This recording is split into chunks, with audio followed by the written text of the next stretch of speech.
When we come to this place as representatives of our community, it's our job to hold the government to account for things that really matter to my community. I must admit, when I entered Parliament, I never thought planning would be something that I would be leading on. But for my community, it is so important because it impacts their daily lives all the time. And I don't go through a week without someone raising a planning concern with me. So with that, I thought it'd be useful to have this debate yet again on the importance of neighbourhood plans. And to do that, I'm going to set a little bit about the national context, the neighbourhood plans and their roles, and why they matter to me and my community. As a country, we know we need to deliver more housing. All sides of the House believe that. The Conservatives and Labour had a pledge of 150,000 houses in their manifesto. The Liberal Democrats had 180,000. But in reality, what happens is locally, my Liberal Democrats who campaigned against me blamed both the government and the Conservatives, and now under Labour, about a build, build, build agenda, campaigning against local housing, despite their figure being far higher in their manifesto. So here is where the national divides from the local, and that's really important. Now, before the Minister has his ready speech about 14 years of what the last government could or should have done, since I've been elected, I've raised many planning issues, had debates on this very topic to lobby from the backbenches to try and deliver change, because I think the planning system does need to change. And despite having a change in government, we're still struggling to deliver the houses. And you only have to look from the admission in the Chancellor when she spoke in her budget, when she said changes to the National Planning Policy Framework alone will help build over 1.3 million homes in the UK over the next 5 years, taking us within touching distance of the 1.5 million homes in England for this Parliament. Now, I'm no mathematician, but that's 200,000 short, and only dealing with the UK when the Labour manifesto was to deliver in England. On top of that, the government has brought in changes, but it makes my community feel hard done by. The national statistics and looking at the changes to the national policy, planning policy framework show that for Hinckley and Bosworth, our housing target has to rise by 59%. And with the boundary changes, I've taken some of North West Leicestershire, which has to rise by 74%. We're prepared to do our fair share of taking houses, but it sticks in the throat when you see Leicester City dropping by 31%. On that point? Of course. I'm grateful to my honourable friend for giving way and making this point, because this is not just happening in his local community. Would he agree with me? We're seeing this right across the country. The same as in Birmingham. Birmingham's housing target is going down, yet in places like Aldridge Brownhills, ours is going up by a staggering, I think, 27%. And no infrastructure, no brownfield remediation funding to support that. My honourable friend is spot on, and this is one of the reasons for calling this debate, to see so many colleagues here to raise this exact point. Would you give way? I will give way. Now. I'm grateful to my honourable friend for giving way. Is he aware that in the South West, the target for Somerset has risen by 41% for house building, but in nearby Bristol, recently controlled by the Labour Party, it's gone down by 11%. What a surprise. I'm grateful for my honourable friend raising yet another point, and I'm sure we could go round the House, actually, and ask for examples of city areas having housing targets go down, whereas countryside areas have them go up. Now, arguably, as we've set out, we know we need more houses. That seems fair if everyone's going to take their fair share, but when we have brownfield sites that need redevelopment, that already have the infrastructure in place, the last government made the choice to prioritise those for the housing, those that are connected, those with the amenities that are needed for the local population. To me, that makes a lot of sense. So I look forward to the government explaining that decision. But that leads me on to neighbourhood plans themselves. They were brought in under the Localism Act in 2011. Why? To give local communities the chance to shape what their community would look like. On that point? Of course. I thank my honourable friend for bringing such an important debate. I believe that the neighbourhood plans give local communities the voice. They know their areas better than anybody else. But if there's a withdrawal of funding, this basically says the government knows better, people don't have a voice, it's removed their voice, and they have no say in their local area, which is actually devastating for local communities. My honourable friend is spot on. With the planning system, there is a constant feeling things are being done to people, not done with them. And localism and the idea of neighbourhood plans was to fight that. And what we know is that actually local plans deliver more housing with neighbourhood plans because the neighbourhood chooses where it goes. It's in keeping with what the local village or parish wants and can demonstrate more housing delivery. And I will come on to that because that's the key part here. I will give way. For bringing this forward, and I said then beforehand when I was speaking to him about the reason why I'm not speaking today, Madam Chair, is because it's England. I'm doing an intervention, a shorter submission today than I normally do. Neighbourhood plans specifically apply to England, and to compare it to the Northern Ireland system, community planning partnerships bring together public services, residents and businesses, but these do not directly determine specific planning decisions. So does the Honourable Gentleman perhaps agree that planning applications could have potential to be passed quicker through greater integration with the public, and perhaps this could be looked at on a UK-wide strategy? I know the gentleman is incredibly, he's lots of wisdom and knowledge, and today he's explained that for all our benefits. Does he agree that perhaps that might be a way forward as well? Thank you. Being not doing a speech today. Is he fine and dandy? Dr. Luke Evans. Thank you, Chair, and I thank you for that intervention. For someone who isn't speaking, he articulates his point very well. But he raises a really important part, that different parts of the UK have a different approach, and there should be shared learning, and joining these kind of community hubs up is really important, especially in rural areas, when there is simple limited geography of what the sports fields, what the doctors, what the shops, what the schools look like. Learning that ability to pull those businesses and the community together is not only good for the government to deliver its housing, but good for the local populace to better understand and buy into what they're delivering, which is the whole key point that underlies neighbourhood plans. Now, at the end of March 2025, the government was aware of 1,800 neighbourhood plans being in place. The locality website states that over 2,500 communities initiated neighbourhood plans. And so far, over 1,000 plans have been successful at referendum, with CPRE saying that there are 5,800 local green spaces which have been designated in neighbourhood plans, showing that local communities are coming forward and deciding what's best for them. Well, why is this actually important? Because it's all very well and nice, but actually is it having any tangible difference? And an assessment of neighbourhood plans for the University of Reading in May 2020, looking at the impacts of neighbourhood planning in England, showed that neighbourhood planning contributions to housing supply can be significant. Neighbourhood plans provide sites for an average additional local plan allocation of 39 units per neighbourhood plan. Now, I like to think of Sky Cycling, where they looked at percentage gains. These are huge percentage gains in local communities which go on to actually choose to have this housing. And we know that they will deliver about 11% more houses, and the community has buy-in. That's fundamental when it comes to the system, to getting people on board to say they will take more housing. And that's why I think they need to stand.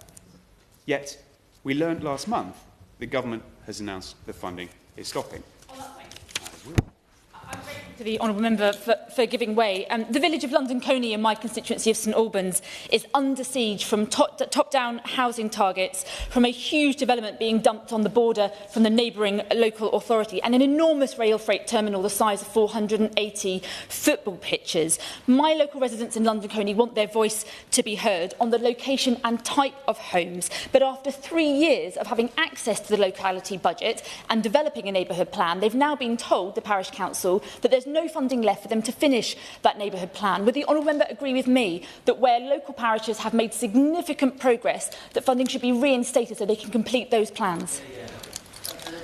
The honourable member makes a vociferous defence, and actually could have been speaking about Leicestershire and my constituency, which suffers all of those things. The only thing I would say is that in my constituency, we managed to fight down the National Rail Freight Hub and win and push that back. which the population were very pleased about, but it still speaks about how people feel engaged and what they can do. And when it comes to the funding, that's exactly the concern we have to raise with the government, to say what does happen when this funding does stop. Because I'll come on to in my speech later, we need to actually understand where the government stands on neighbourhood plans. Does it support them or does it not? Does it want to see them taken away, or does it want to see them wither or actually strengthen them? This side of the House would argue that strengthening them will deliver the housing that people want in the way in which they want it. Now, when it comes to the funding that's stopping, Locality is the membership organisation commissioned by MHCLG to deliver support services to neighbourhood forums to prepare their neighbourhood plans. Now, Locality has announced that they cannot proceed with new neighbourhood planning support services from 2025 onwards, and Locality have until the end of March 2026 to complete all existing technical support packages agreed with MHCLG. Now, Locality believe that, quote, it will be difficult for some groups to progress their plans and they cannot support the championship network and other learning and development opportunities. NAUC, the National Association of Local Council, is, quote, bitterly disappointed by the MHCLG decision to stop funding for neighbourhood planning support programmes.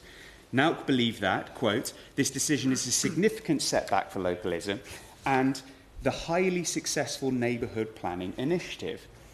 CPRE nationally say, quote, they are concerned about the government's decision to end support for preparing and updating neighbourhood plans, as this is likely to lead to planning decisions becoming less responsive to the needs and aspirations of the local communities. And this is where the rub is, because it feels like a slap in the face for local communities that want to take on the responsibility of making change, are often volunteers to do so, and don't have the technical experience, but they have the aspiration to change their area for the better. And that's why I think it hurts. And this isn't just some nebulous concept we discuss down here in Whitehall and Westminster. If I take my local constituency, this is a prime example of living out. We don't have an up-to-date local plan under the current Liberal Democrat Borough Council. This has been ongoing for 6 years. We don't have an up-to-date 5-year land supply. And yet the campaign locally is stop building, yet the campaign is nationally, we need to go even further than the Labour and Conservative pledges that we have. Of course. I'm for giving way again. He will recognise that the debate about housing is not just about the number of homes, it's about who determines where those homes should be built. And he continues to point to the Liberal Democrats. May I just gently remind the honourable member that our policy isn't just about numbers, it's about having a bottom-up approach to making sure that houses are allocated from a bottom-up approach where local authorities work out what homes they need in their local area, not a top-down approach pursued by his former government and the current Labour government. I'm very grateful to the member for pointing that out, so I hope she would get in contact with her colleagues in the Liberal Democrat-run Council of Hinckley and Bosworth to make that exact point, because they could take more control if they got an up-to-date local plan and learn from their neighbours in North West Leicestershire, as I've now taken part of them into my constituency, and see the fact they do have a 5-year land supply, they do have an up-to-date local plan, and are actually making the best of that because they're able to take in business rates and turn it into a positive where the community are choosing where that development goes and have control over it. So actually the mechanism there is there, and I've been raising this both with the last government and this government. How do we ensure where there is failings that actually the government has the ability to kick local decision making in the right direction to stop that failing from happening? And that's what I'm keen to ensure, because actually neighbourhood plans are the protective mechanism in place to try and help deal with that. And I argued in the last government, and I'll argue with this government, they should have more weight, especially when we don't have an up-to-date local plan, because that does exactly what she is asking for, to allow communities to have the infrastructure and the amenities in keeping with the heritage and environment that they want for their local community, without the top-down speculative development of 100, 200, 300, 500, 1,000 houses all being placed on top of them when the community just won't swallow it. That is the key. And that is why I raised this debate about neighbourhood planning. Now, using and continuing the example of my constituency, we now have the prospect of devolution. 21 councils with a legal invite to change the way in which they structure themselves. Now, I'm not sure about you, but if I got a legal invite, quote, from the court, it's not something I would ignore.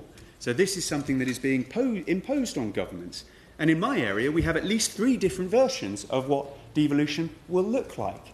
This is going to have a drastic impact on our planning situation. And yet we have no idea how neighbourhood plans, what the planning authorities will look like, especially if we're divided into 1, 2 or 3 different unitaries. Of course I'll give way. I thank the honourable member for giving way and congratulating him on securing the debate. Just on the devolved issue, which I know is slightly different in Northern Ireland compared to the rest of GB, would you agree with me that, particularly in an area like mine, where we've had a planning proposal for about 7 years now to develop a good quality hotel very close to where the Open Golf Championship will take place next week, and has been delayed not by problems or complaints or objections by local residents, but by a politically inspired complaint extraneous to the constituency. And we really need to address this in a more holistic way to try and get development that most people can agree with and want to see progressed as quickly and effectively as possible. The honourable member makes a fantastic point, and it's about getting that balance. You will always get the NIMBYs, but actually what I find in many of my constituents is that they understand that we need more housing for the young, more housing for older people to downsize to, more businesses and infrastructure for job and creating wealth. The question is their involvement and their understanding for the community and being plugged into that decision making. And localism, the whole idea is that the local communities know best. Government can't do everything, and therefore empower the people at the bottom to make those choices, and they will do. And the evidence backs that up. And that's why I'd like to know from the government why it seems to be reneging on that. Because when I put in parliamentary questions, the government seems to be ambivalent. It believes that, quote, neighbourhood plans can play an important role in the planning system. The government believes that, quote, communities can contribute to prepared neighbourhood plans where they consider that doing so is in their best interest. The government believes that, quote, support for neighbourhood planning groups should be possible without further government funding. The government also states that we have no target for neighbourhood plan take-up. So my question and the reason for summoning this debate is, does the government want to scrap neighbourhood plans or simply phase them out? If it believes in neighbourhood plans, why is it taking away the funding? How does it expect volunteers to deliver the change that the government and this side of the House want to see without the means to be able to deliver it? What protections can be put in place for those villages and parishes that are using neighbourhood plans, especially when there's no up-to-date local plan? And how can we hold to account local councils, like in my area, the Liberal Democrat-run Hinckley and Bosworth Borough Council, for not delivering a local plan? They were almost designated under the last government, but that's a big step to take. Now, fortunately, we have seen progress and in planning improved. But at the end of the day, we are open to speculative development, and there doesn't appear to be a mechanism to hold local councils to account. And finally, what does the Minister say to those thousands of plans with likely tens of thousands of volunteers who have given hundreds of thousands of hours to deliver on a vision for their community that brings the houses the government needs in for local people who can be proud of it? Chair, Westminster may write the target, but it's our neighbourhoods that deliver the homes. If the government cuts the lifeline in neighbourhood planning, it severs the very link that turns policy into places, houses into homes. We must not lose sight of their value or ignore the warning signs. And on that, I'll give way.